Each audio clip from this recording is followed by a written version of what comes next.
Hi, this is Kimberly. This is a synopsis and a critique of Chapter 19 of the book Letters from Christopher, Tragic Confessions of the Watts Family Murders by Cheryl and Cadle. This chapter is titled Locating Shanann and the Girls.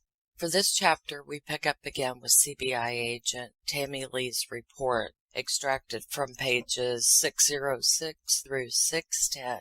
Yes, we have yet another copy-paste chapter. This is just a continuation of Agent Lee's polygraph post-test interview. All the author has done is replace their names with pronouns. So should I just start reading to you guys the discovery pages from now on without doing a critique of the book? I'm not kidding when I tell you it's straight up from the discovery. It rarely deviates. If it does, it makes me confused. Like when she quotes someone and it's not said in the discovery, but is insinuated. I start thinking she must have got it elsewhere, but I never find it. When I say it was copy and pasted, it was, but she does switch out from first person in the discovery to third person for the book. So this makes, is it 5 chapters in a row now where copy-paste comprise the entire chapter? So back on with reading Chris Watts' redacted final discovery page 606. The Letters from Christopher book. This chapter, Locating Shanann and the Girls. Ronnie left the interview room after Chris's half-assed confession to go potty and text or call his daughter. The discovery said text and Cadle said he called her. Why does she do this shit? He asked the agent, I don't know who or which, about finding a lawyer that wasn't a public defender. Then they decided they would talk about that later. Yeah, since Chris had already sang like a canary, what was the freaking rush now for legal representation? Chris told the whole farce of a story over and over about Shanann being the one who caused the girls' deaths. The agents, can we at least give them nicknames like Agent 1 and Agent 2 or Dick Tracy and Nancy Drew? The agent returned to the room with a picture taken from a drone that day of Survey 319. Chris was asked to indicate where the girls were. Chris suddenly became mute, pointed to a patch of dirt on the photograph. Then Chris pointed to the tank batteries for Bella and Cece. He was given a pen to mark the locations with their initials, which he did. After all, Chris was a big boy and did know how to draw his alphabet letters. Coder asked Chris if someone who didn't know what they were doing could open the tank. Chris nodded yes. So all this nodding and pointing, is Chris mute now? I know he's dumb. Chris estimated it took him 20 to 30 minutes to dig Shanann's grave. Chris said he dug Shanann's grave using a shovel from his work truck. I do remember him saying that he grabbed a shovel from his garage when he was loading up the truck. Chris told Tammy Lee that the girls were only wearing pajamas and that their stuffed animals and blankets must have blown away in the wind. Cadle only said animals, but it's stuffed animals in the discovery, as in toys, not live animals. So while I was checking this, I realized Cadle used the pronoun he, meaning Coder, instead of Lee, she, meaning Lee. This is done periodically throughout the chapter. Sometimes she switches it up in the same paragraph, and it's quite confusing when comparing it to Discovery.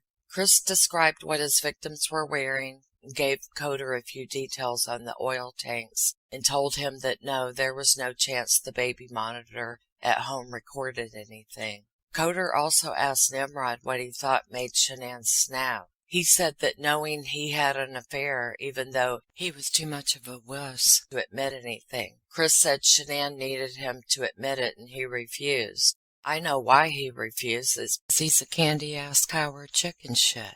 Coder asked if Shanann's neck was broken and he said he did not think so. Good job, Chris. You've now admitted you do not think. That tiny little peanut brain of yours. Yes, Chris, we know you don't think. You're an unfortunate, clumsy, dim-witted individual whose many faults can all be attributed to his pea-sized brain. Chris goes on to say that his family and his friends all think Shanann was unstable. However, he didn't want to paint a bad picture of her. Coder said it was hard to believe Shanann put up with his dumb ass. Killed the girls. And Chris said, I know. He asked Chris if it was possible that they would find Chris's hand or fingerprints on the girls' necks, and he said, "Oh Lord, no." Tammy Lee asked this even though the author said the agent. That's the same name she uses for Coder. And then she goes on with the he and she stuff, which is usually mixed up. Quote, "I asked Chris what he was thinking about, and he said he let his family down. Chris said he let everybody down. His dad, his mom, his sister, his nephews, nieces, friends, co-workers, everybody." End quote. Wow. I noticed he didn't say Shanann, Bella, Celeste, Nico, but that's Chris.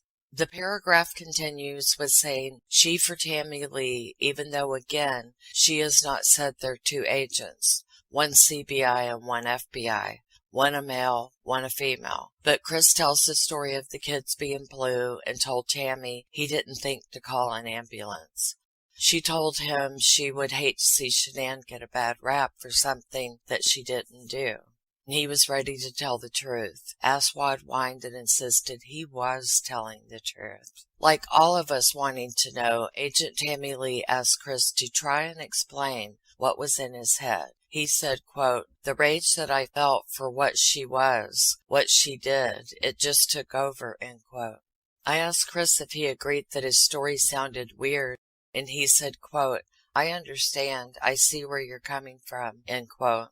Chris and the agents went back and forth, round and round, side to side, and upside down. "Tell us the truth." "I am telling the truth." "Are you sure you weren't the one to kill the girls?" "I did not hurt the girls." "This does not make sense. This is the truth."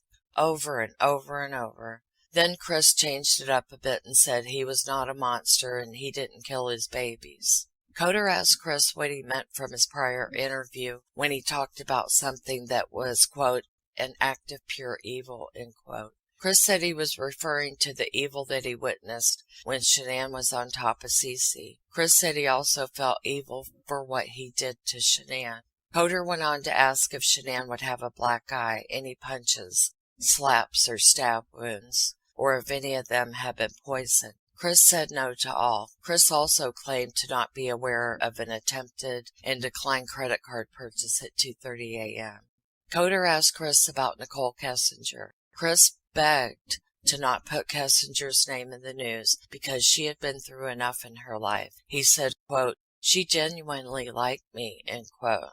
Well, that just goes to show there's someone for everyone in this world. He said all Kessinger knew about his family is what was said on the news. He said that she did know he was married with 2 children.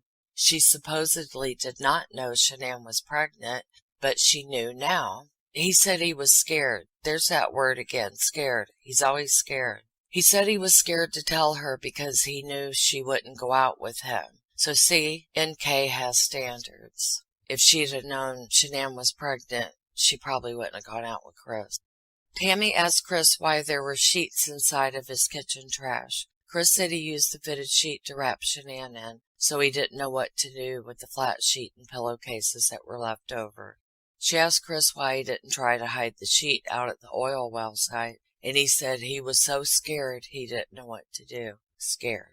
God, Chris, you show a lack of courage and confidence. What the hell is wrong with you? I really have a low opinion of your intelligence level. Special Agent Coder asked Chris why he took the bodies out of the house and buried them. Chris said he was a scaredy cat and he didn't know what to do.